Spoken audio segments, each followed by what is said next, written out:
Muito boa noite, sejam todos e todas muito bem-vindos a mais uma Semana da Imagem, edição do ano de 2017. Meu nome é Gustavo Fischer, sou professor aqui da Comunicação da Unicinos, no programa de pós-graduação em Ciências da Comunicação.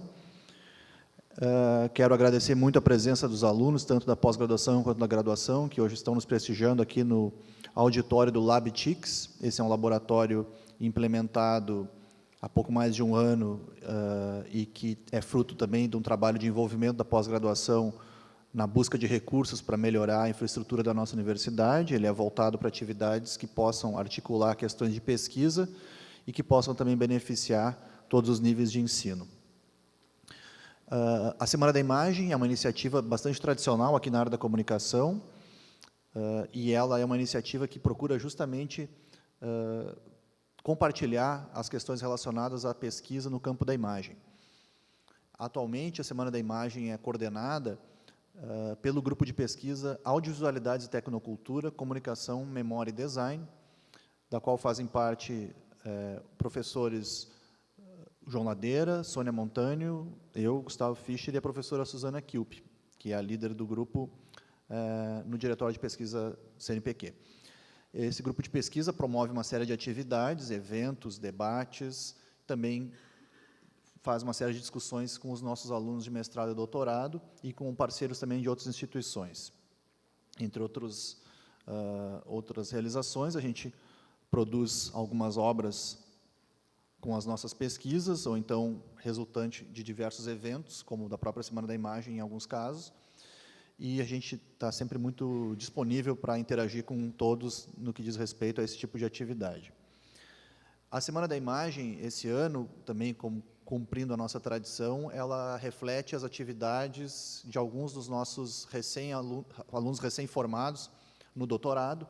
Hoje o Ricardo, amanhã o Lúcio, falando sobre a publicidade online, e na quarta-feira nós vamos encerrar com o professor João Ladeira, que vai fazer uma fala a respeito do seu novo livro, Imitação do Excesso. Eu já vou detalhar um pouco mais aqui também a questão do currículo do Ricardo, aqui para ele começar a apresentação dele. Eu quero, mais uma vez, agradecer também aos membros do grupo, os alunos que estão também envolvidos aqui no processo de transmissão e redes sociais aqui do nosso encontro. Também quero agradecer ao Diego, que está lá atrás, manipulando as picapes. Quero agradecer ao Nirvana também pelo show de abertura. E comunico também que, para interação, nós temos hashtag Semana da Imagem, tanto pelo Facebook quanto pelo Twitter, onde também se encontram os links para o streaming dessa transmissão, tendo em vista que essa atividade também compõe a finalização de uma das nossas disciplinas do programa, chamada Seminário Tecnocultura Audiovisual. Então, eu também saúdo os nossos alunos que estão assistindo online. Os alunos que aqui estão podem participar daquele jeito quase em extinção, que é pedir a palavra e falar no microfone, mas se quiserem também fazer aquela experiência de olhar a palestra pelo celular enquanto está no mesmo lugar da palestra, podem fazê-lo. Nós que pesquisamos a imagem não seremos aqueles a proibir esse tipo de iniciativa experimental. Convido, portanto, não só vocês assistirem hoje a palestra do Ricardo, mas também virem amanhã para ver o Lúcio e, na quarta-feira, o professor João. Dito isso, gostaria, então, de passar... também tem o site, vocês já devem estar vendo aqui atrás, agora não, já está na slide do Ricardo. O nosso site é tecnoculturaaudiovisual.com.br, por ali vocês também chegam nos outros links. Também quero agradecer às agências que nos apoiam, CAPES, CNPq e FAPERGS. Bom, hoje o nosso convidado, nosso palestrante, é o Ricardo Weschenfelder, agora doutor em Ciências da Comunicação pela Unicinos, desde o ano passado. O tema dele é Rastros do Invisível no Plano Cinematográfico, e ele vai nos provocar no seguinte sentido: como apreender o invisível em uma imagem? Essa é uma das perguntas que move a fala de abertura da nossa semana, proferida pelo Ricardo, que desenvolveu sua tese de doutorado no programa de pós-graduação da Unicinos e que retorna a casa para desenvolver a palestra Rastros do Invisível no Plano Cinematográfico. O Ricardo é doutor em Ciências da Comunicação, aqui pela casa, mestre em Literatura pela Universidade Federal de Santa Catarina, título que recebeu pela dissertação Labirinto de Espelhos, a Trilogia no Cinema. É graduado em Cinema e Vídeo pela Unisul. Atualmente é realizador audiovisual e professor dos cursos de Publicidade e Propaganda da Uniaselv, ACEVIM e da Unifeb, ambos cursos da cidade de Brusque, Santa Catarina. É também autor da obra A Linguagem do Vídeo, lançado pela editora Garapuvu. Muito bem, eu vou passar, então, para o Ricardo, a quem eu agradeço imensamente ter vindo aqui para compartilhar conosco a sua experiência de pesquisa. E, depois da fala do Ricardo, a gente vai abrir para as perguntas, todo mundo pode começar a pensar nas suas questões, assim como quem está nos assistindo online. Então, Ricardo, muito obrigado e até daqui a pouco. Obrigado, Gustavo. Obrigado ao programa, ao PPG, o TECAV pelo convite, né, e abrir essa Semana da Imagem 2017 do programa. Esse momento é muito importante para compartilhar as pesquisas que são desenvolvidas aqui no programa, né. Eu estou aqui hoje numa posição mais confortável, né, depois de um ano de defesa, passou o furacão, né, não estou mais naquela tensão toda, mas é um momento também de rever algumas coisas, né, alguns acertos e erros da pesquisa também, que eu quero compartilhar hoje com vocês. E foi interessante voltar para a pesquisa, né, para algumas coisas que tinham sido trabalhadas ao longo de 4 anos, né, do doutorado. Eu entrei em 2012, né, e defendi o ano passado, em março. O projeto mudou bastante, né, como natural, né, no processo de 4 anos de doutorado. A proposta inicial, né, o Gustavo participou da qualificação e da defesa também da pesquisa, enfim. A proposta inicial da pesquisa era bem careta, assim, era bem muito diferente do que acabou acontecendo na pesquisa, né? A minha proposta inicial, quando eu apresentei no programa, era estudar o extracampo, ou fora de quadro no cinema, né? Então, tudo que está fora do enquadramento, né, da imagem cinematográfica. Mas a minha proposta inicial era careta no sentido de ser muito histórica, né, muito determinista em algumas questões. A minha proposta era estudar como esse extracampo, esse fora de quadro, se transformou ao longo do cinema clássico e do cinema moderno, né? Era pegar esses 2 períodos, e essa foi a proposta inicial. A Suzana, como tem essa pesquisa das molduras, enfim, que ela já vem desenvolvendo, né, e ela acabou me adotando para a pesquisa, né, que tinha a ver a questão do quadro, né, de enquadramento, moldura, enfim, mas essa proposta inicial ela foi sendo desconstruída, né, ao longo do processo. A Suzana me chamou de memorialista, porque eu estava com uma questão muito histórica, muito determinista mesmo. E esse é o processo, né? Isso rola, eu acho que é legal essa comunicação com quem está fazendo mestrado agora, ou doutorado, quem está nesse processo. A minha proposta teve essa inicial, mas sempre foi depois eu percebi, junto com a Suzana, de estudar o invisível, né? Depois ela foi se transformando e amadurecendo, né? Mas depois eu percebi que tem uma questão até política, de fundo dessa pesquisa, que uma coisa que me incomoda é a questão que a gente tem a necessidade ou a obsessão de hoje ver tudo, né? Consumir tudo. E eu tenho essa questão do invisível, acho que está muito relacionado a isso, e numa contracorrente dessa percepção, né, de um estado, eu acho que a sociedade está vivendo hoje, enfim, então tem essa questão mais política que depois eu percebi ao longo do tempo.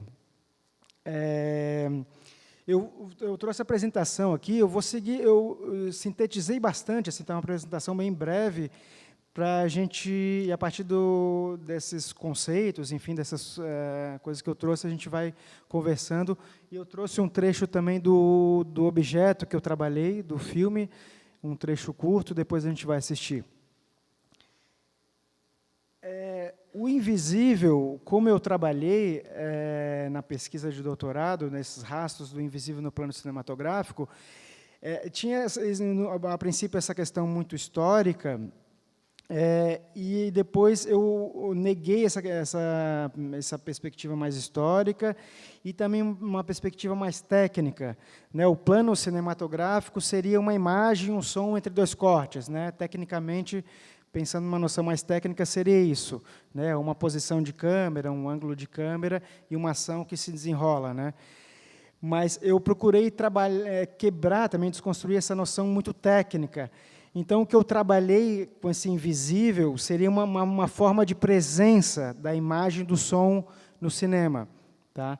Essa presença é uma presença do invisível, uma presença que a gente não vê e a gente pode ouvir, também depois a gente vai discutir isso, que eu foquei mais na questão da imagem, né? A questão do som já seria uma coisa mais complexa, seria, eu acho que outra pesquisa, mas eu fiquei mais na questão da imagem, da imagética do cinema.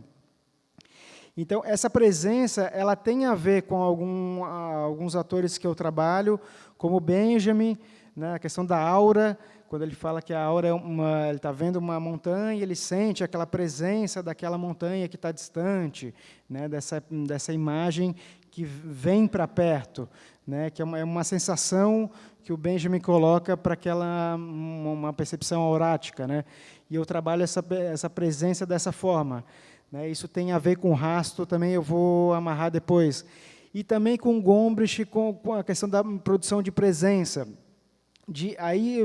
daquela questão que eu falei primeiro, inicial, de ser muito histórica, o Gombrich desconstrói isso, né, não pensar a estética, a obra de arte no contexto histórico, mas ela mais com uma produção de presença imanente, com ela mesma, né? Isso é uma percepção mais subjetiva, né? mais da sensação, não buscar tanto a questão historiográfica ou da narrativa, né, cronológica, enfim, mais do que a presença que aquela imagem produz naquele momento, né, que tem uma questão muito temporal, que é uma presença que coexiste no tempo, né? Seria uma ideia, mais ou menos essa ideia. Então, tem o Benjamin e o Gombrich com essa questão da presença. O plano cinematográfico, como eu falei, indo contra uma visão mais técnica, mais tecnicista, a ideia foi trazer o plano cinematográfico como um estado da imagem, né? Como uma natureza da imagem. Isso está relacionado também com o Bergson, que é um outro autor muito importante que eu trabalhei na pesquisa, com questões que eram muito fundamentais para esse invisível, para essa presença do invisível no cinema, que é a questão da memória e da duração. Então, como seria um estado, uma outra natureza da imagem.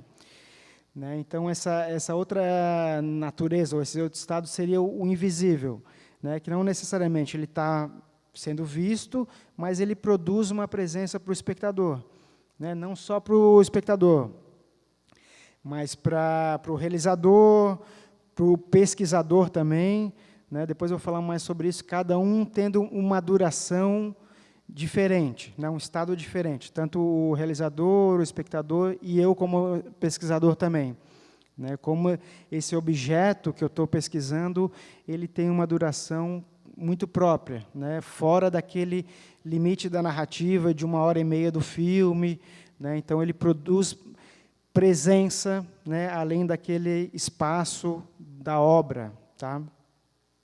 Tá tudo bem, tá tranquilo? Qualquer coisa falem, por favor. Tá bom? Vocês estão sérios?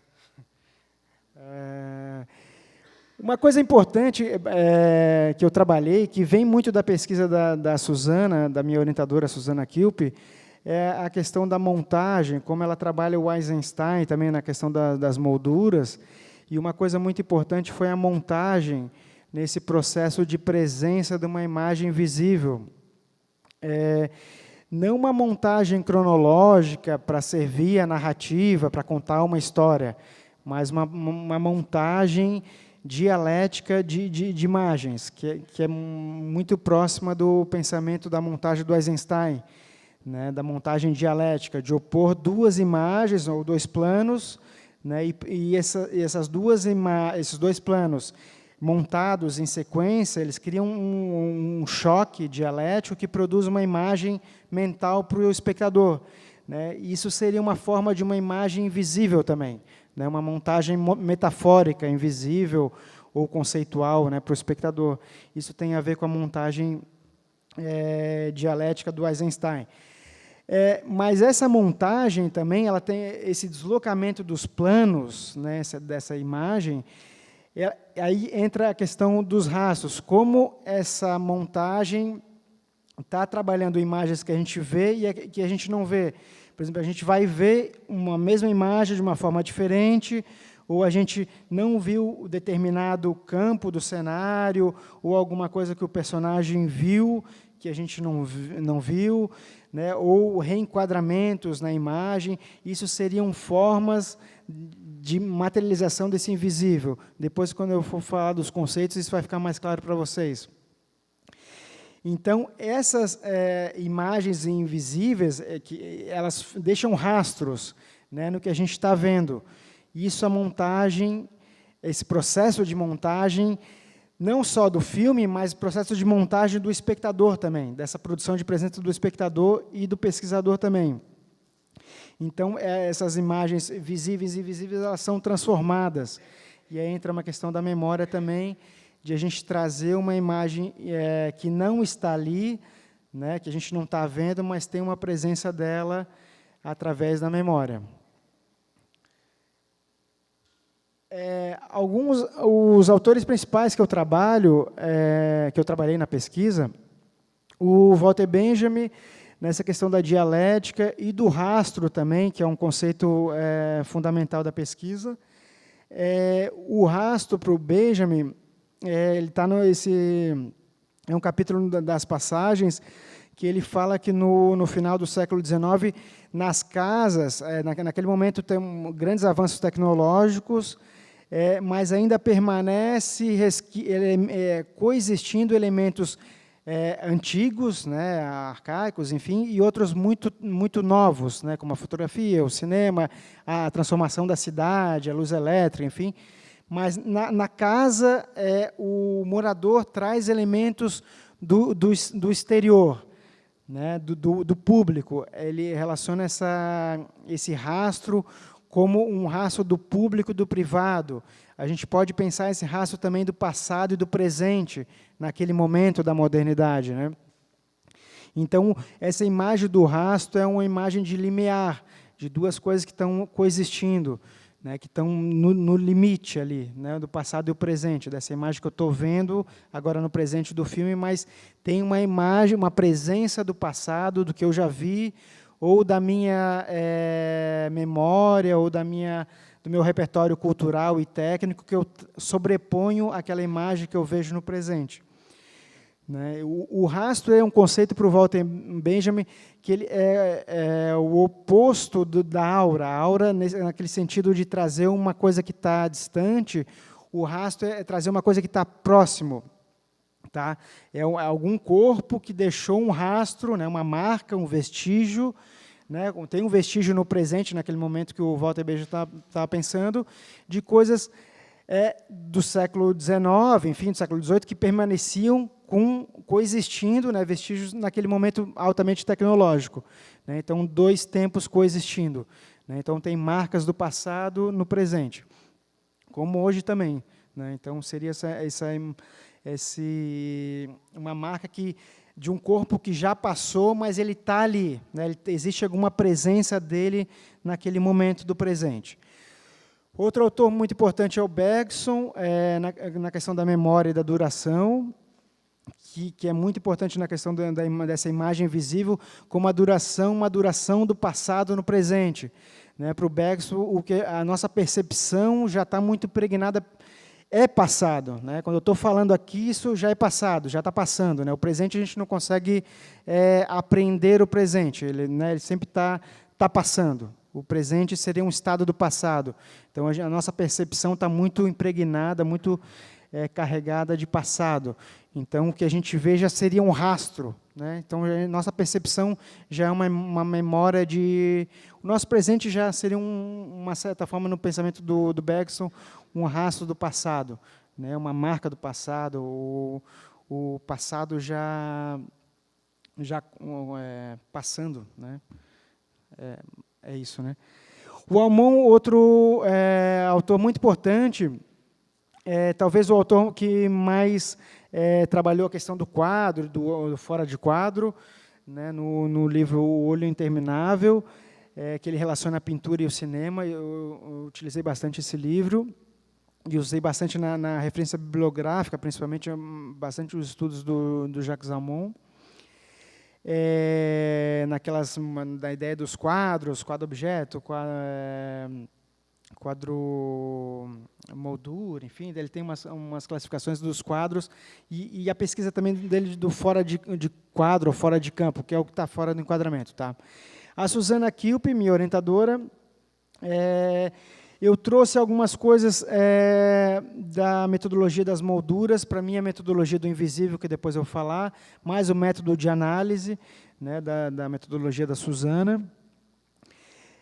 O Flusser, também um autor importante na questão da imagem, do plano cinematográfico, ou videográfico, ou digital, de não ser mais um quadro, no sentido de ser uma superfície, é uma sobreposição de imagens, né? Já não é o Flusser, no momento, a partir da televisão, a gente não está mais num momento, seria um momento pós-histórico, de cronológico, de uma coisa depois da outra, seriam tempos coexistindo sobrepostos. Isso tem a ver com o eclipse de visualidade, que eu vou falar depois, que é um conceito que eu trago a partir do meu objeto, do eclipse do Michelangelo Antonioni. O Didi Huberman, também um outro autor importante, benjaminiano, que traz muitas coisas da dialética, de rastro e aura, é uma releitura mais atual da obra do Walter Benjamin. Então, o rastro, eu já falei desse conceito do Walter Benjamin, que é uma presença de algo que está próximo, mas que agora ele está distante, né? Então, é um corpo que deixou uma marca que a gente não vê mais ele, mas existe alguma presença, né, algum vestígio, algum rastro dessa imagem ou desse corpo. Tá? Então, ele é um fragmento, um vestígio que deixou seus fios tensionados até o presente, nesse sentido de um presente de visualização do filme, né, da imagem, naquele momento que a gente vê, está assistindo o filme. Tá? Seria esse momento de presente.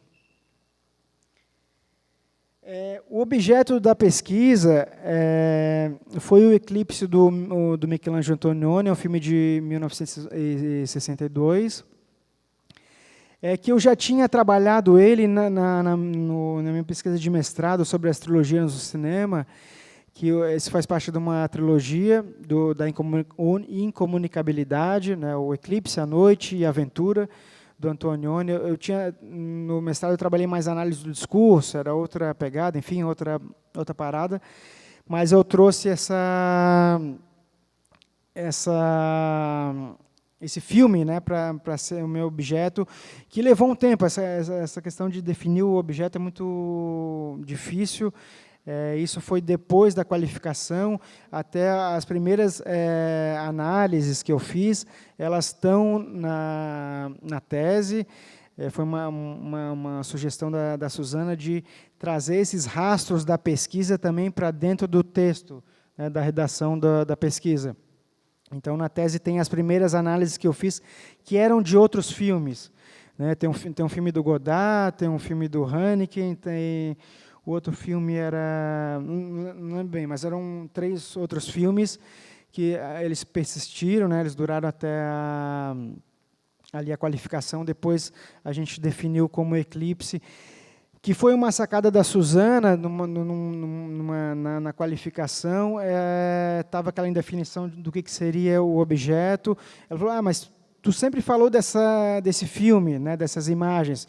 Então, essas imagens estão durando em ti, tem uma, né, tem uma importância forte dessas imagens, né? Mesmo invisíveis, essas imagens, elas estavam agindo de alguma forma, né, em mim, enfim, como pesquisador. Então, eu voltei para essas imagens, para esse filme, e foi meu objeto de pesquisa.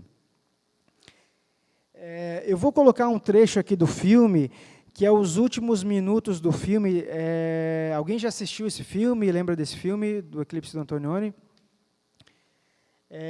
No final do filme, nos últimos 10 minutos, ele retira todos os personagens de cena e só ficam os objetos ou os lugares que os personagens percorreram, manipularam. Né? Então, seria o que ele faz, claro, se a gente pensar mais racionalmente, historicamente, seria um momento do cinema, isso aí, do cinema moderno, de um certo esvaziamento da linguagem, da narrativa, né? Contrapor ao cinema clássico, mas o que ele faz é um eclipse dessa narrativa do cinema. Né? Ele tira os personagens de cena e só ficam espaços vazios. Né? Isso me chamava muita atenção, né? Sempre me intrigaram essas imagens, essa produção de presença dessas imagens. Né? E eu trouxe essas imagens. Não, eu analisei cenas do filme todo, né? Mas principalmente esses últimos 10 minutos do filme, elas dizem muito sobre a pesquisa, né? Sobre esses rastros das imagens dos planos cinematográficos.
Esse é um trecho bem curto, mas esse final ele dura 10 minutos, tá? Desses planos mais esvaziados, né? São planos que já foram vistos em outros momentos da narrativa, mas agora eles voltam de outra forma, né? Outro tipo de presença desses planos. Obrigado. E isso foi muito importante para criar essa... A partir do título do filme, dessas imagens, o que a gente trabalhou foi um eclipse de visualidade, que foi uma metáfora que permeou a pesquisa toda, né? Tem a questão do preto e branco do filme, dia e noite. O Antonioni trabalha a montagem do filme muito dessa forma. É um eclipse também desse final dos 10 minutos. Está anoitecendo e começa um novo dia. Tem essa questão de um ciclo. Luz e sombra também, presença e ausência, e o visível e invisível. Esse eclipse é uma sobreposição de astros, né, de corpos, enfim, de imagens, né, que algum corpo ou imagem fica oculto, fica sobreposto, né, ele está ali, presente, mas não está sendo visto, né. Então, foi uma metáfora que a gente trabalhou na pesquisa, essa ideia de um eclipse de visualidade, principalmente entre o visível e o invisível. O problema de pesquisa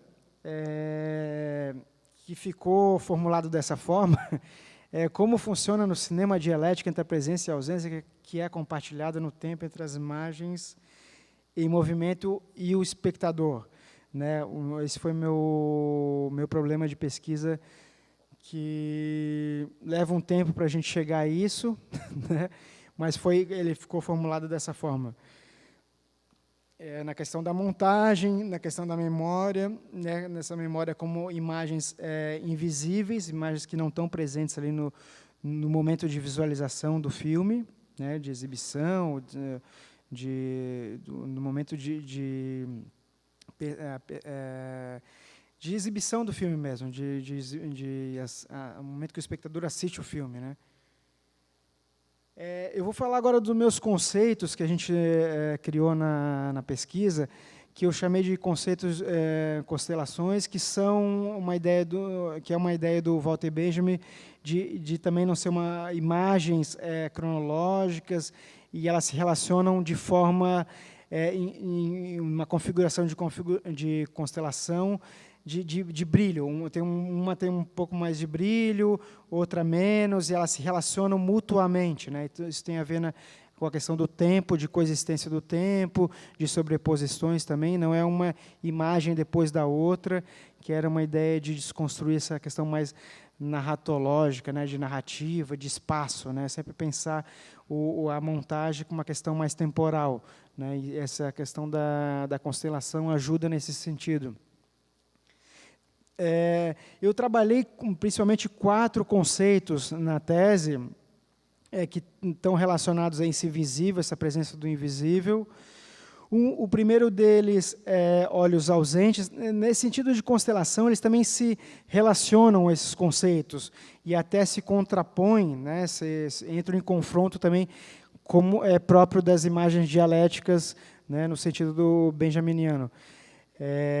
Não é uma síntese final, né, uma resolução final, mas essa dialética é uma síntese que é problematizante, que ela está sempre uma síntese crítica, né? Esses conceitos podem se confrontar também, né? E isso aconteceu na análise de um conceito de aparecer dois ou mais conceitos numa mesma análise. Aqui nos olhos ausentes, eu trabalhei nos olhos implicados na cena, ou seja, nos olhos tanto do espectador, quanto os olhos técnicos da câmera, do cineasta e do pesquisador também. Em algum momento, né, da cena ou do plano, algum desses olhos se ausentam, por exemplo, numa câmera subjetiva, né, quando o olhar do personagem é o olhar da câmera, então o olhar do cineasta se ausenta. Quando um personagem vê uma coisa que o outro personagem não viu, né, então tem esse jogo, esse deslocamento de montagem nesses olhos que estão implicados, que estão ali na cena. Tá? Isso tem muito a ver com os rastros da visão e da memória do olhar, que é outra coisa que a gente trabalhou bastante na questão de visão e olhar e olhos, que eram importantes e relacionadas aos invisíveis e aos visíveis também. Então, esse é o primeiro conceito dos olhos ausentes. O outro conceito é os pontos cegos, que tem relação com os olhos ausentes também, que alguns momentos da cena, ou do quadro, ou do plano, o espectador, algum olhar que está na cena, não vê um campo da imagem que está ausente, que está oculto, né? Então, seriam os pontos cegos. São pontos que ainda não foram vistos, né? Ou já foram vistos e estão sendo vistos de outra forma, como a gente viu ali no final do filme do Antonioni, do Eclipse. Os pontos cegos. Os outros são os requadros, esses estão mais afinados com a montagem das molduras ali da Suzana, que seriam reenquadramentos nesses planos. Por exemplo, espelhos, portas, janelas, criando diferentes percepções de molduras, de enquadramentos, né, nessa ideia do limiar entre os enquadramentos, né. Eu trabalhei principalmente com janelas, espelhos e portas na cena, né. Então, seriam diferentes percepções do que está sendo enquadrado e o que está fora de quadro, né, o que está visível e o que está invisível. E o último conceito são as rotações, que tem a ver mais com essa última cena, ali, que é aquele momento que a gente assistiu, que eu trouxe aquela ideia do McLuhan da figura do fundo, com a figura de ser uma técnica, enfim, um meio de comunicação, e o fundo, essa ambiência social, enfim, cultural e técnica, que essa nova tecnologia transforma essa cultura, né, esse fundo.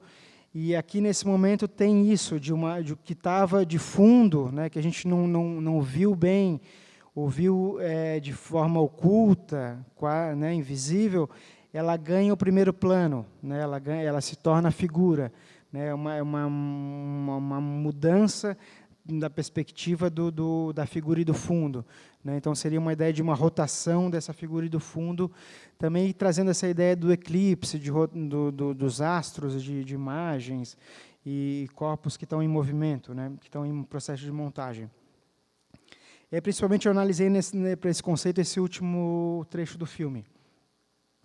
Então, esses são meus quatro conceitos que eu trabalhei: os olhos ausentes, os pontos cegos, os requadros e as rotações. Uma proposta que eu fiz, a metodologia do invisível, é uma proposta ousada e inconsequente, até, de propor isso, né, baseada nesses conceitos, mas está muito ligado também com o processo de análise da metodologia das molduras da Suzana, de dissecação, enfim, de parar o tempo do fluxo das imagens, né, parar o tempo presente para ver elas de outra forma, para ver o que a gente não viria, né, quando a gente está assistindo o filme, né. Então, até para entrar uma questão também da duração, do espectador, do filme, né, do realizador, enfim, dos personagens também, de estados temporais diferentes, né, como esse tempo está afetando essas imagens, né, como eu não tinha até a qualificação me dado conta de que o eclipse era o objeto, mas de alguma forma ele estava ali invisível, né, ele estava na minha memória, mas aí eu trouxe ele para análise, né. Uma ideia também ali parar o tempo presente do filme, como eu já falei, ver o filme de outra forma, né? E como essa presença do tempo está afetando essa imagem. E tem uma questão também dessa metodologia de trazer também é um filme velho, também tem uma ideia de trazer um filme do Antonioni, um rastro desse filme também. Não teria a ver, eu acho que analisar um material muito atual, contemporâneo, para essa pesquisa, né? Também trazer rastros de imagens que já passaram também, né? Como um filme de 62. E uma genealogia da imagem, também trazendo essa análise, um estado da imagem pictórica ou fotográfica também nessa análise. Também uma genealogia das imagens, né? E mais da pintura e da fotografia. Eu vou mostrar aqui como funciona mais ou menos como funcionou a análise. Ali tem uma cena, por exemplo, com 4 planos, né, 4 quadros, né, eu seleciono um. Na análise, eu assinalei alguns pontos que eu queria chamar atenção, por exemplo, aquele olhar da personagem do quadro, por exemplo. Né, eu acho que essa análise, essa imagem dos olhos ausentes, né? Então, essa personagem do quadro olha para o espectador e o personagem que está ali olha para fora, também tem uns pontos cegos, a gente não vê o que esse personagem olha, né? Que ele está olhando para outro personagem que está ali fora de quadro. Então, eu seleciono um quadro, né? Um frame daquela cena para analisar. Eu trouxe aqui rapidamente, assim, para não ficar chato também, ficar lendo aqui a análise, enfim, mas rapidamente só para vocês terem uma ideia de como funcionou essa análise. Aqui tem esse quadro aqui, que como eu falei dessa ideia de constelação, aqui, por exemplo, nesse quadro tem vários conceitos coexistindo ali, por exemplo, o requadro, aquela questão da porta ali, aquela moldura da porta, os olhos ausentes também, os pontos cegos também estão ali agindo. Por exemplo, nesse quadro aqui, vamos ver como é que ficou a análise. A cena 4, quadro 4. Eu vou ler rapidinho, também é bem breve, tá? Não vou cansar vocês com isso. Como no quadro 1 dessa cena, o olho do espectador se distancia, né? Essa câmera está mais distante da cena, né? Vitória, a personagem, olha para Piero, agora de costas, mas parece estar olhando também para o espectador. O ponto em que o espectador vê a cena, na penumbra emoldurada pela porta, lembra muito o ponto de vista da mulher que via Vitória da janela, no quadro 3. Né, esse provavelmente deve ser o último quadro da cena, então eu vou relacionando com os quadros anteriores também, né, esses rastros dos quadros anteriores da cena. O olho do espectador oscila entre a ausência e presença em toda a cena. No quadro 1, a sua presença não é notada pelos personagens que estão de costas. No quadro 2, a personagem da pintura denuncia o olho do espectador, o torna presente na cena, né, aquele olho ausente que se torna presente. No quadro 3, o espectador pode estar vendo através de Piero, na forma de câmera subjetiva, ou mesmo pode estar sendo olhado pela mulher na janela. Ele olha e é olhado. No quadro 4, o jogo de olhares é mais intenso. Os olhares periféricos, nesse caso o do espectador e da personagem da pintura, são deslocados para a ambiência do invisível. Essa ambiência na ideia da Suzana de um ambiente maior, né? Para que Vitória e Pedro cruzem finalmente o olhar. Nessa cena é o primeiro momento que esses dois personagens se olham. O Antonioni trabalha muito isso também no filme todo, essa incomunicabilidade também de olhares, né? Eles não se olham, ou a câmera enquadra os personagens de costas, né? Os personagens não olham para o espectador também. O gesto de Vitória é muito semelhante à da personagem de dentro da pintura. Então, essa seria a análise desse quadro aqui, né? E vai seguindo nessa análise, né? Para cada cena, né? Dissecando os quadros. E alguns momentos, mais o que eu estava vendo, eu trazia também algumas coisas da teoria também para tensionar o que eu estava vendo também na análise, né? Então, o tempo, aqui para fechar, e sobretudo a passagem do tempo que provoca a imagem ser outra coisa, né? Aquela questão do tempo que era muito importante, da memória, né? A memória como uma consistência, enfim, um estado, uma natureza de imagens que não estão presentes, né? Estão presentes, mas que a gente não vê, né? Nesse sentido. Então, o que eu trabalhei, essa ideia desse plano invisível, seria esse plano da memória, que é tanto produzido pelo pesquisador, quanto pelo cineasta, quanto o realizador, pelo o espectador principalmente também, mas o realizador e quem realiza o filme também. E essa memória também não está relacionada só com a memória dos planos que a gente viu no filme, né? Essa memória também faz parte do repertório cultural, nossa memória da nossa história, de filmes que a gente viu, enfim, que se sobrepõe essas imagens que a gente assiste no presente. Essa foi a ideia que norteou, né, a pesquisa. Aqui eu trouxe o sumário só para fechar como se organizou a pesquisa. Tem um capítulo mais teórico ali sobre a dialética, o rastro e a áurea, a questão da presença também. O tempo, a memória e lembrança mais relacionado ao Bergson. Aquelas primeiras dissecações que eu falei, né, que a gente trouxe para a pesquisa, para a redação, enfim, para esses rastros também da pesquisa, né, como caminhou essa pesquisa. Então, as primeiras dissecações que foram ensaios para a análise que viria depois. Né. Então, eu analisei a marca da maldade do Orson Welles, a fita branca do Haneke e o desprezo do Jean-Luc Godard. A partir dessas primeiras dissecações, primeiras análises, surgiram os conceitos. Né, isso foi importante também ter feito esse processo. As imagens dialéticas do invisível, que introduz os conceitos, né, e ali as constelações, né, que é mais os capítulos de análise, as considerações finais e as referências. É isso aí.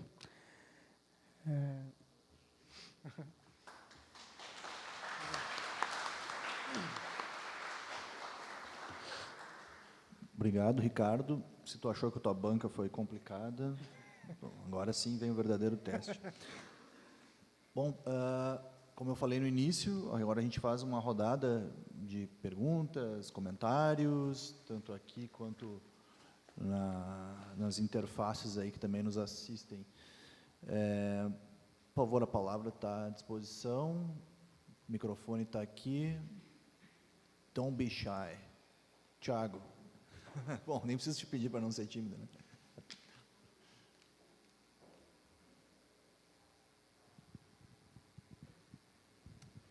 Então tá, boa noite. Então tá, Ricardo, obrigado pela fala, por apresentar a tua pesquisa, que eu tive a oportunidade de acompanhar meio de longe, assim, agora eu consegui então ter um contato mais próximo.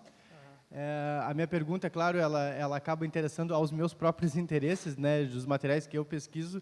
Então, assim, a minha pergunta é a seguinte, Ricardo, hoje em dia, né, despontam esses dispositivos, essas máquinas de ver, que, de certa forma, elas são orientadas para regimes de visibilidade total. Né? E aí eu estaria falando aqui dos óculos de realidade virtual e dos drones, por exemplo, que né, são máquinas que são orientadas para né, para certas, vamos dizer assim, disposições do nosso tempo, né, em que a tudo ver e sempre ser visto, acho que em contrapartida também, parecem ser condições necessárias, naturais de um modo de ser e estar no mundo hoje. Né? Então, assim, a questão é a seguinte, assim, como né, a gente pode avaliar, analisar esses novos regimes do olhar, né, da visibilidade total, dentro de dessa proposta, né, de buscar encontrar o invisível. Né? Quer dizer, no cinema, me parece que tu demonstraste muito bem assim, o funcionamento dessas operações. Nesses novos dispositivos, eu acho que, não sei daí como é que tu avalia isso.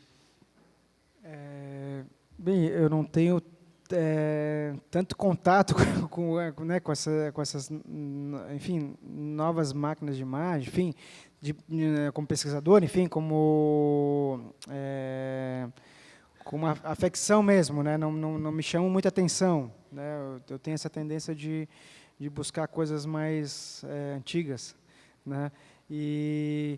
Mas o que eu falei no início, tem questões de trazer esse filme mais antigo, né, botar ele na roda de novo.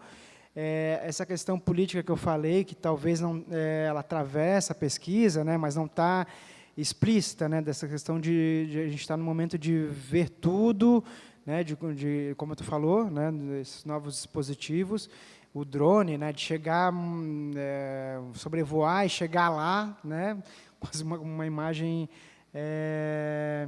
E essa questão, eu acho que tem uma questão mais intuitiva, assim, de buscar esse invisível também com uma crítica a essa excesso, né, de imagem e de chegar lá, né?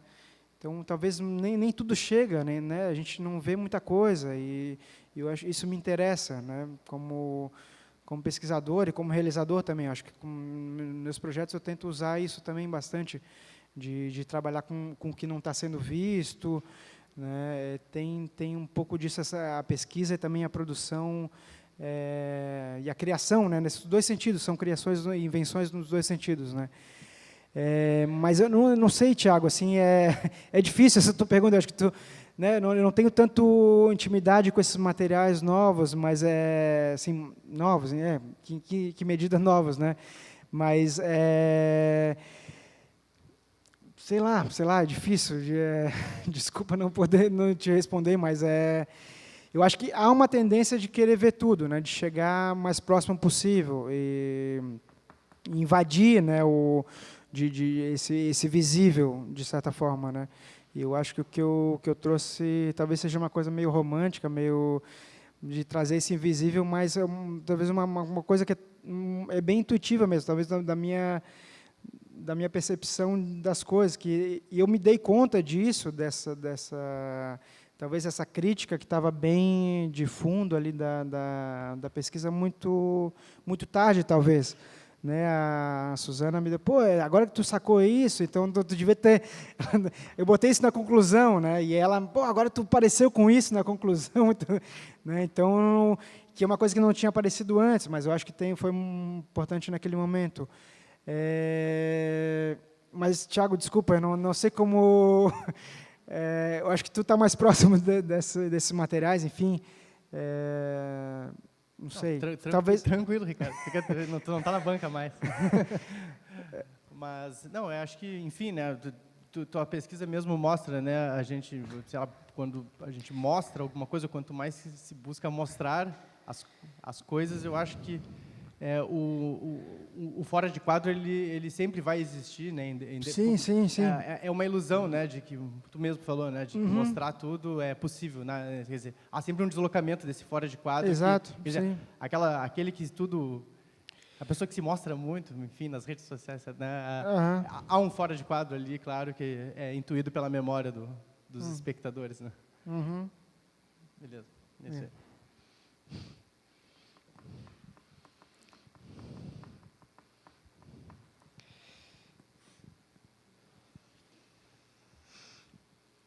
João.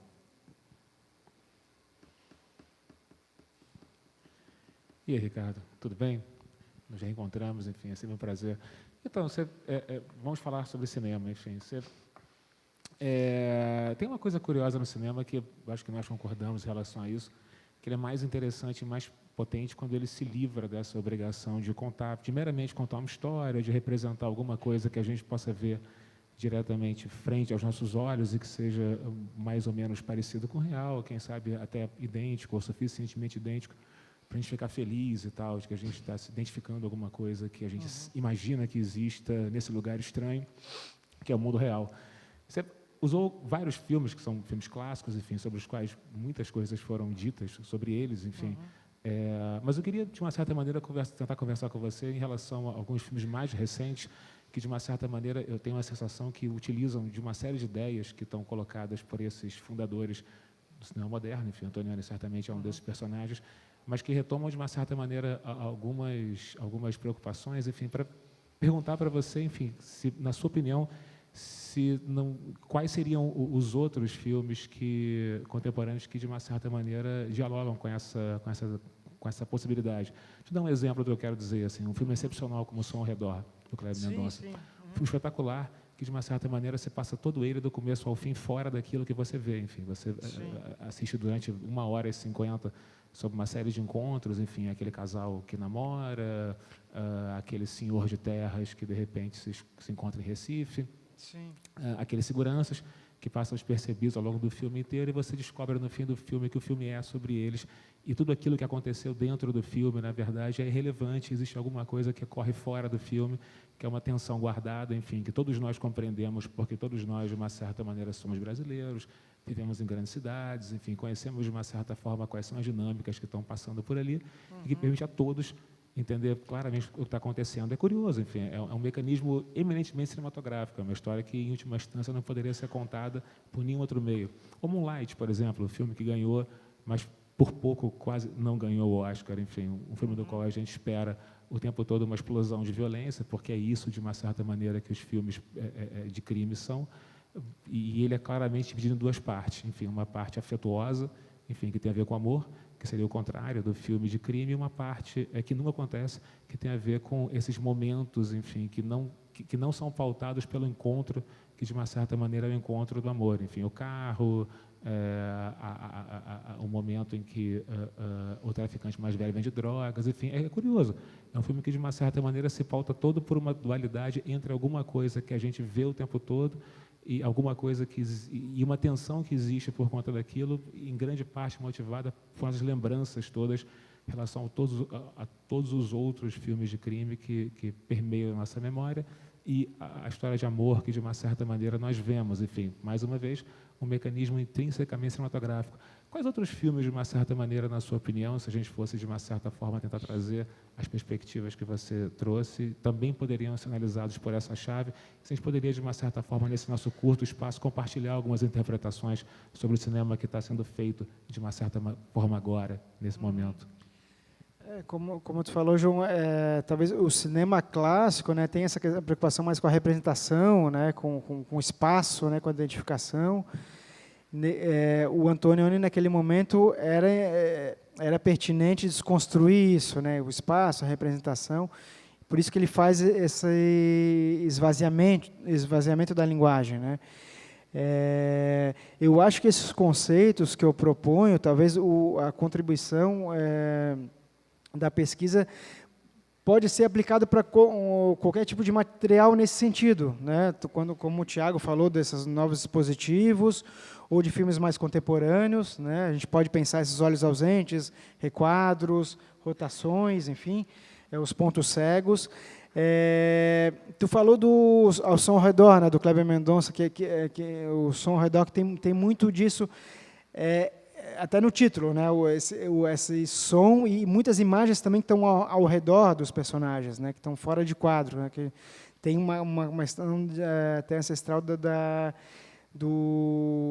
história brasileira, né, também do coronelismo, da violência, né, que está permeando esse filme, né, mas não está explícito, né, ele está sempre em torno, né, como um pano de fundo. O que eu não analisei o som, assim, passei trazendo para a pesquisa, né, eu me foquei mais na questão da imagem, como eu comentei, na questão do áudio, do som, seria outra pesquisa, né, seriam coisas muito diferentes, um outro fôlego para a pesquisa, né, eu fiquei mais na questão da imagem, mas em alguns momentos eu relaciono, né, o filme trazia isso, alguns elementos sonoros que tinham relação com essa montagem de presença e ausência, né, mas eu me foquei mais na questão da imagem. Eu não sei, João, assim, eu gosto mais desses filmes mais antigos, clássicos, enfim, eu não tenho visto muita coisa nova mesmo, né, sinceramente.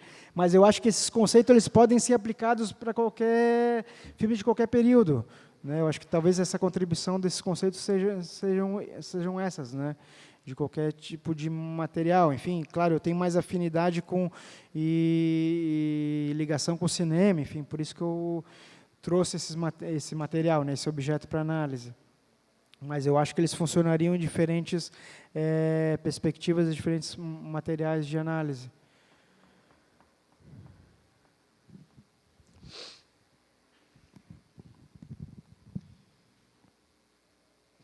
Temos uma pergunta ali, Lorena. Boa noite, tudo bem? Eu tenho algumas dúvidas a respeito de como se enquadra alguns conceitos dentro do invisível. Tu chegou a fazer alguma pesquisa, algum estudo acerca das sensações específicas que o invisível causa no espectador? Não, específico, como assim, que sentido sensação, tipo, de antecipação, de expectativa, de imersão. De um estudo de caso, alguma coisa mais empírica nesse sentido? Não necessariamente, mas só verificar se ocorre essa provocação de sensações pelo invisível. Sim, o que eu trabalho é essa presença, mas com um sentido de sensação mesmo, né? De trazer uma imagem que já passou para aquele momento, né? Isso seria uma forma de sensação, de presença, né? mas não fiz nenhuma análise assim cognitiva, né, enfim, um estudo de caso nesse sentido com espectadores, né? Mas na minha criação, na minha percepção, ao longo da análise, né? E uma dúvida mais acerca do quadro teórico. É o Benjamin que fala sobre rastros, né? Ele fala sobre o som nesse contexto? Não. Até o Walter Benjamin, ele, quando surgiu a tecnologia ali do som, ele foi contrário a essa tecnologia do som. Estava afinado com Eisenstein, com o pessoal das vanguardas, do Chan também, para que eles tinham o receio de que o cinema ia virar um teatro falado, enfim, e muito narrativo, muito literário, né? Então ele ele se opôs a essa tecnologia do som naquele momento. Não, mas é mais essa questão do público e do privado da casa, como a casa traz coisas do exterior, tá? E isso serve de uma metáfora desse limiar de espaços, né? O que está fora, o que está dentro, passado e presente, que eu trouxe para a pesquisa, né? Entendi, muito obrigado. Obrigado. Eu tenho uma pergunta. Minha pergunta é mais do campo metodológico mesmo da pesquisa, com uma curiosidade de saber mais sobre o teu processo com a genealogia. Se tu traçou algum tipo de estratégia para encontrar alguns pontos, porque sempre me parece que a gente tenta abarcar muitas coisas quando está apostando nesse tipo de metodologia. Então, como foi um pouco a tua forma de recorte, assim, para trabalhar com o método? Como eu te falei, assim, o encontro com o objeto levou um tempo. Assim, foi depois da qualificação que eu defini mesmo o objeto, né, o material, o filme, por exemplo, do Eclipse que eu acabei trabalhando. Aquelas primeiras dissecações foi um exercício, foi um ensaio para o que viria depois, né, para pensar ali os conceitos, mas também para experimentar alguns materiais, né. Eu acho que desde o início, né, eu tinha a primeira proposta, né, Lorena, já era muito ampla, né, de pegar o cinema clássico, o cinema moderno, né, seriam muitos filmes, né. Eu acho que a tendência quando a gente entra, né, tem muito material, muita coisa, e a tendência a gente vai fechando, né, ao longo da pesquisa. E acabou virando esse objeto, né, esse filme que eu acabei analisando. Mas foi principalmente o filme, né, foi as cenas e os quadros do filme, né, que iam me trazendo esses conceitos, né, que eu ia relacionando nessa forma genealógica, nesse sentido de não ser progressiva, né, de uma gênese, tem uma origem, né, que aí seriam contra os autores que eu estou trabalhando, né, como o Bergson, Benjamin, enfim, de uma sobreposição naquele instante, né, do passado se sobrepondo ao presente, enfim, ou na questão da sensação da presença, né. Então, por isso que eu coloco como uma genealogia, né, de coisas que estão coexistindo, né, que tem um estado ali de fotografia, de pintura naquela análise também, né. É isso, te respondi. Lá atrás. Boa noite. Eu queria saber que tu falou que gosta mais de cinema antigo, né? E se tu acha que, em comparação à geração do cinema antigo e atual, se o cinema antigo era mais bem produzido nessa questão de o que está implícito, esses caprichos com a imagem, que nem foi mostrado. É diferente do cinema de hoje em dia, onde também tem esses truques de botar o que está implícito, mas essa questão de chegar logo ao ponto e não... logo ao ponto e não caprichar tanto na imagem, se o cinema antigo é mais bem produzido do que o cinema atual, nesse sentido de capricho com a imagem, ou se ainda são feitos filmes bons nesse sentido? Não, claro que são feitos filmes bons e com capricho, né? Mas assim, uma coisa o Eclipse é muito desse momento também, né? É importante perceber isso, né? Da década de 60, né? Que tinha essa desconstrução de um cinema mais figurativo, mais de representação, né? mas eu acho que, talvez, como eu falei, esses conceitos poderiam ser aplicados em diferentes materiais, né? É uma coisa muito desse período. Assim. Tem um filme do Bressani também, Matou a Família e Foi ao Cinema, da década de 60, também, que grande parte do filme se passa no fora de quadro. Né? O que é mais importante está fora do quadro. Né? Uma coisa bem desse período, dessa geração, enfim, que interessava esteticamente, né, para eles desconstruir. E era uma forma, né, de desconstruir essa linguagem mais clássica, de tirar o que era mais importante de cena. Né? Mas uma coisa seria interessante pegar um filme bem clássicozão, americano, e jogar esses conceitos para ele. Né? E, né, poderia ser interessante também. Né? Talvez eu possa ter caído numa coisa, vamos pegar um filme que está explicitamente, que trabalha com esse campo, mas poderia ser um desafio bem interessante de pegar o oposto, né? Um filme super clássico, né? O John Ford, por exemplo, e jogar os conceitos. Né? Ou um filme contemporâneo também, como o João falou. Né? Mas eu acho que era uma coisa bem desse período. Né? Claro que a gente está num momento de referências, enfim, como o Som ao Redor, né, do Kleber Mendonça, tem várias referências da novela Vague também, né, desse cinema mais moderno, né, mas é uma coisa bem desse período. Né, então, isso é importante, mas seria interessante pegar um material totalmente estranho, né, entre aspas, e ver como é que funcionam esses conceitos. Né.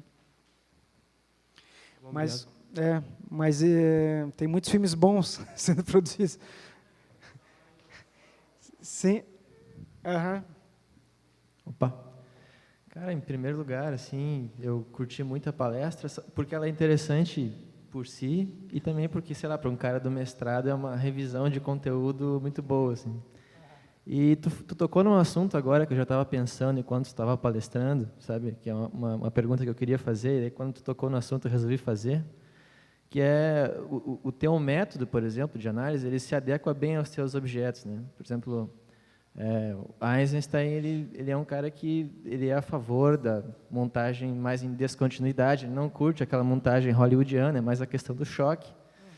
E aí tu citou Godard e outros caras que parece que o cinema deles leva em conta isso e pratica esse tipo de montagem. Mas agora tu falou, vamos pensar num objeto hollywoodiano, por exemplo, Titanic, vamos pensar nesse filme.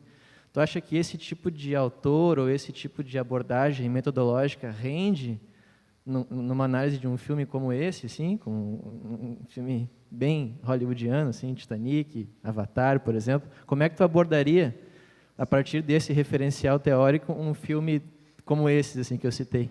Sim. Não vou me contradizer, mas talvez os conceitos poderiam, mas talvez o método não, né? O método acho que poderia ou precisaria ser revisto, né, nessa forma de uma montagem não tão narrativa, não tão cronológica, né, nesse sentido, né, como é o caso do cinema moderno ou um cinema menos representativo ou narrativo.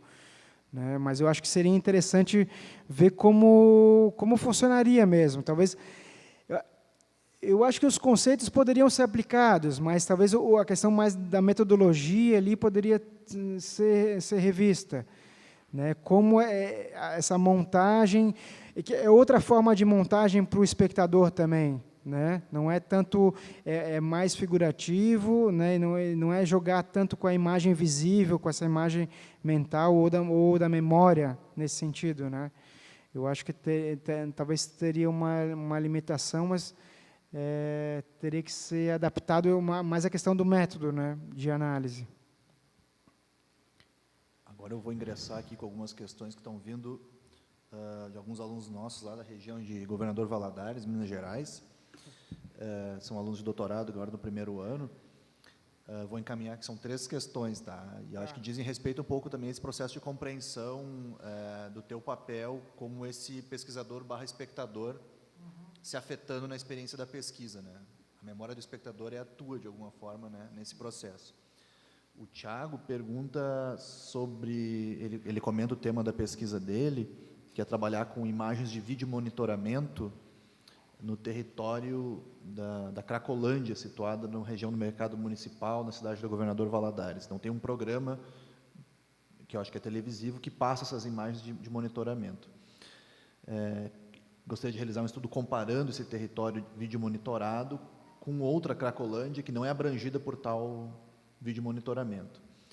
Queria estudar sobre a ótica da vigilância para caracterizar melhor os territórios a serem estudados, mas também tem interesse de pesquisar o não visto por essas imagens, percebendo que sempre que uma câmera focaliza algo, ela ignora outras imagens. Então, ele queria entender se os autores que tu trabalhaste no desenvolvimento dos conceitos de olhos ausentes e pontos cegos poderiam ser potentes para esse propósito, no sentido de que ele está tratando de objetos que não são filmes artísticos, mas nos termos dele, trabalhando com imagens mais funcionais, né? Essa é uma questão. As outras são mais curtas, tá? Então, a outra é do Amauri, que te pergunta um pouco sobre a metodologia de pesquisa em relação ao emprego da técnica da dissecação. Quantas vezes tu assistiu o filme Eclipse? E se tu utilizou algum parâmetro ou critério específico para identificar os quadros que foram objetos das análises. Um pouco nesse caminho de compreender o teu making off, né, do trabalho, como perceber, a Sônia pergunta, daí eu finalizo, como perceber este mais importante fora do quadro? O que é o importante e o que não é o importante fora do quadro? Então, são essas 3 questões. Agradeço mais uma vez aos colegas lá de Governador Valadares. A primeira questão as imagens de vigilância, né, que é o objeto dele, né? Isso é interessante. As câmeras de vigilância, talvez, como o Thiago falou, desses novos dispositivos, as câmeras de vigilância não acontece nada, né? Seria uma imagem sem importância, né? Só acontece alguma coisa quando acontece um crime, né? Então tem uma invisibilidade, né, naquelas imagens que é muito forte, né? Ele falou dos olhos ausentes, dos pontos cegos, né? E tem a ver também com a câmera de vigilância, também dessa ideia de um panóptico, também de dar conta de vigiar tudo, né? Ver tudo. A gente está sempre sendo gravado, né? No elevador do prédio, no hall do prédio, na rua, enfim, teoricamente ver tudo, né? Mas existem pontos cegos com certeza nessas imagens, né? Talvez ver como quando acontece uma ação de presença, quando acontece um assassinato, seria um momento, esse clímax. A gente não vê naquela câmera de vigilância, a gente vê na televisão, né, ou na internet, enfim, em outro dispositivo, né? Talvez seria outro momento de presença dessa invisibilidade dessas imagens, né? Mas eu acho que dá para aplicar assim, esses 2 conceitos de olhos cegos e olhos ausentes, pontos cegos, né? Que ele coloca para a pesquisa, é isso, né? Isso. E aí tem a questão de quantas vezes tu viu o filme dos critérios aí, né? Então, isso tem a ver ali com a relação do pesquisador e espectador, né? Eu assisti, sim, passei 1 ano assistindo o filme, né? Mas tem uma questão desse pesquisador e espectador também de uma certa afecção daquelas imagens, né? Eu ia assistindo o filme e identificando os meus conceitos também naquilo, né? Isso pode render a análise, né? Então, misturando esse espectador / pesquisador, né? E aí eu ia selecionando essas cenas e os quadros da cena para analisar, né? Como esses deslocamentos, esses rastros estavam acontecendo, né? Se atualizando naquelas imagens, né? Mas foram muitas sessões de Eclipse. Perfeito. Eu tenho mais uma questão aqui no chat. Tem mais a plateia tem uma questão? Não, posso revezando aqui. Então, por favor. Pode. Tu quer ser a última? Eu vou te pulando até o final. Tá bom. Obrigado, Fabrício. Eu vou, então, encaminhar a pergunta aqui do nosso aluno Augusto Bozetti, aqui do mestrado. Como tu pensas aquele invisível provocado pelo realizador para obrigar o espectador a preencher as lacunas? Por exemplo, quando um casal se deita na cama e a câmera desvia o olhar, sugerindo uma cena de sexo que só acontece na mente do público. Segundo Hitchcock, essa imaginação é mais poderosa que qualquer imagem.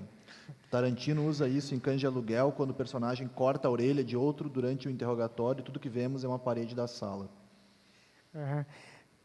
Esse visível também, como eu coloquei, não está tanto relacionado ao filme, aquele espaço do filme. Também tem uma relação com a nossa memória, com o nosso repertório, né, cultural e técnico. Mas isso seria uma forma mais explícita, né, de provocar esse invisível. Né? Na verdade, como eu trabalhei na pesquisa, foi essa ideia de montagem, né, dessas imagens visíveis e invisíveis, que produz uma certa presença para o espectador, né? Que é uma presença de uma coisa que não está sendo vista naquele momento, né? No presente da expectação ali do filme, né? Mas existe, claro, esses casos, mas seriam casos mais explícitos, mais até didáticos desse invisível, né? Não olha agora que o casal vai transar, enfim. Né? Mas seria outra ideia de mais trabalhando a questão da memória das imagens do filme e da própria cultura e memória do espectador também, né? Se sobrepondo às imagens, o espaço do filme. Ok.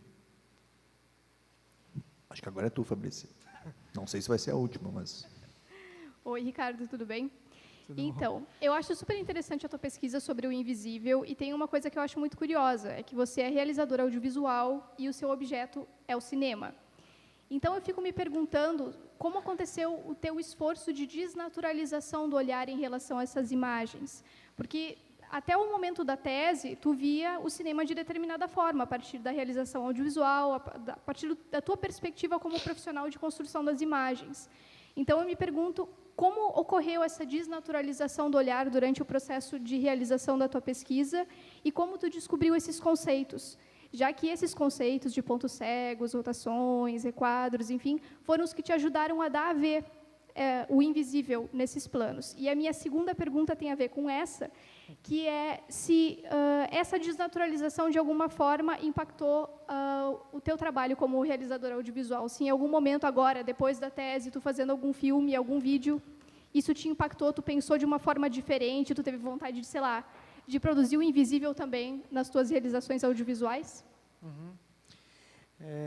Legal. Essa desnaturalização, acho que tem a ver ali com a análise, também com a dissecação, né, que é uma forma de parar esse fluxo das imagens e movimento, é uma forma de desnaturalizar também, né, para pôr outro olhar para essas imagens. Mas eu acho que não dá para dissociar também esse olhar do realizador e do pesquisador, né? Essas coisas estão muito embrincadas, não conseguiria, né, criar, agora é o momento do pesquisador, do realizador, né? Eu acho que as coisas acontecem juntas e misturadas, e isso que é importante, isso que talvez ajude a pesquisa também, esse olhar do realizador, né? Talvez mais técnico ou mais de bastidor, enfim, né, de produção mesmo. E eu acho que do realizador também ajuda a questão o olhar do pesquisador, né, para reforçar os conceitos. E eu consigo também, na produção, como realizador, também aprofundar mais nos filmes esses conceitos, né. O próximo filme tem muito a ver com a memória, com o tema da memória, que é o Museu de Si Mesmo. Tem muito a ver que eu estou trabalhando muito a questão dessa memória, de rastros de imagem.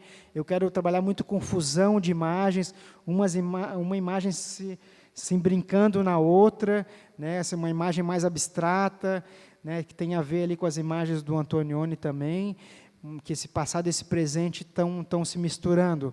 Né, acho que tem muito a ver, né, isso que é o legal, eu acho. Mas, assim, né, nesse processo de análise ali da metodologia do invisível, já tem um processo de desnaturalizar, né, que a gente tem a tendência que tudo está tão presente, tão natural, que a gente tem que criar um certo estranhamento nesse sentido, né, um distanciamento para analisar os materiais, né. mesmo que exista um afeto, tal, mas eu acho que esse processo genealógico ali que eu falei, que a gente conversou com a Lorena, tem um pouco a ver com isso, né? De buscar naquela imagem de movimento um rastro também de fotografia, de pintura, né? Que talvez já tenha na construção também do Antonioni, dessa composição dos enquadramentos, né? Que mais era isso que tu tinha?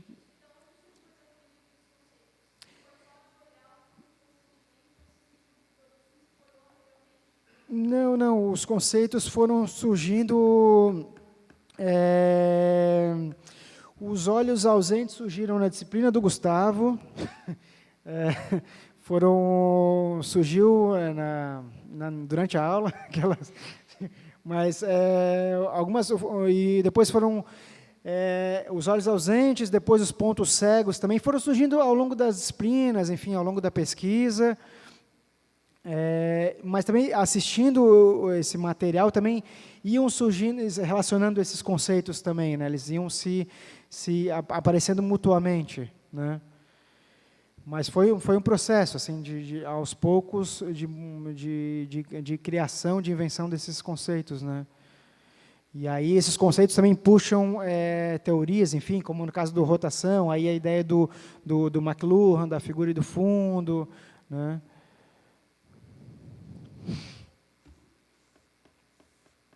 Mais alguma questão?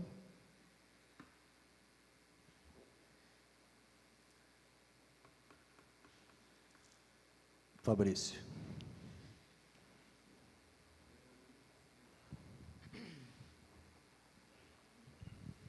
Ricardo, gostei muito da tua fala, tá? E fiquei pensando sobre um tema que apareceu agora, que é o tema da cognição, porque me parece que o invisível se produz num deslizamento assim do plano cinematográfico para o plano da consciência.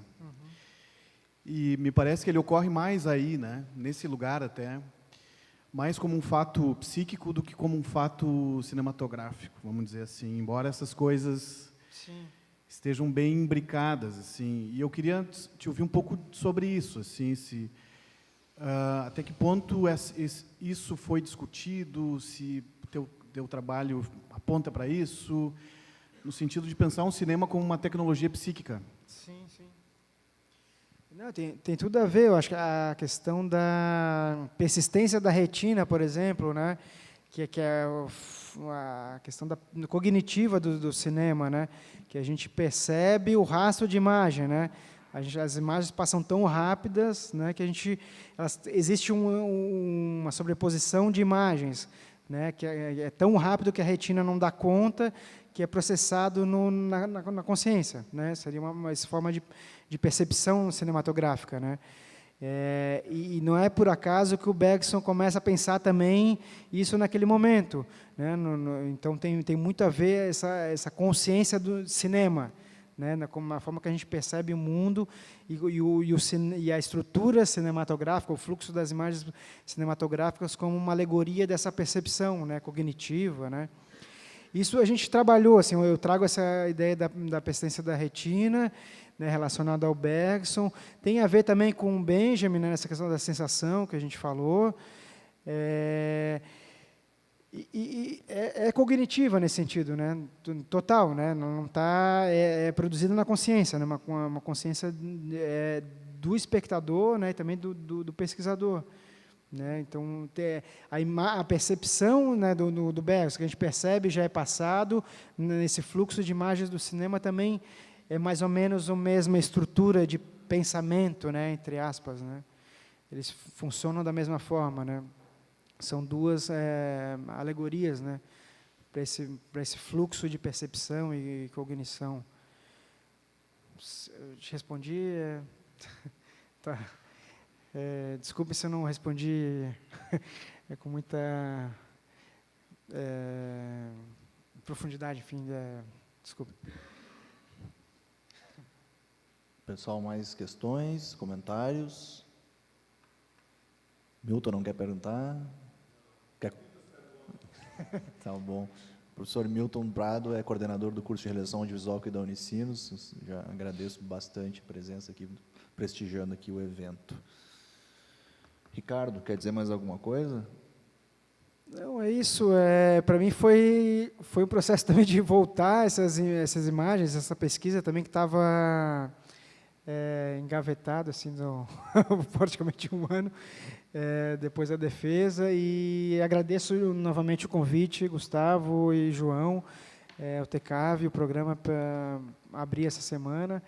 É importante compartilhar mesmo as pesquisas e ver o que funcionou, o que não funcionou. Né? E é isso, obrigado. Foi muito legal, desculpa eu não responder muito bem algumas questões. Esse é o Ricardo, 4 anos dando essa... que eu fico nervoso, enfim, e algumas coisas, sei lá.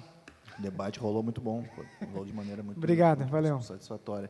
Antes da gente te aplaudir, quero deixar aqui alguns recados. Primeiramente, agradecer, né, a presença de todos, tanto aqui, para quem está assistindo pelo streaming, aos professores que trouxeram seus alunos também, aos colegas aqui do Grupo TECAV, tanto pela ajuda na organização, ao João aqui pela parceria na noite de hoje.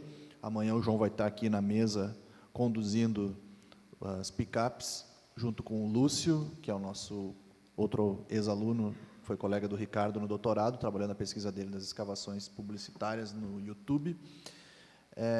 Quero também avisar os alunos que fizeram perguntas, ou colegas, e que ainda não têm aqui os livros que a gente trouxe aqui para presenteá-los, então, quem fez as questões. Como provavelmente há mais livros do que questões, também quem tiver interesse, em função de ter resistido aqui bravamente até o final, também tem exemplares aí para vocês. Se faltar, a gente traz aí durante a semana do nosso estoque imenso de obras. Mais uma vez, então, muito obrigado a todos. Fica o convite para voltarem amanhã, aqui ou online, e também na quarta-feira para assistir o professor João Ladeira, para fechar a nossa Semana da Imagem. Um abraço a todo mundo e boa noite.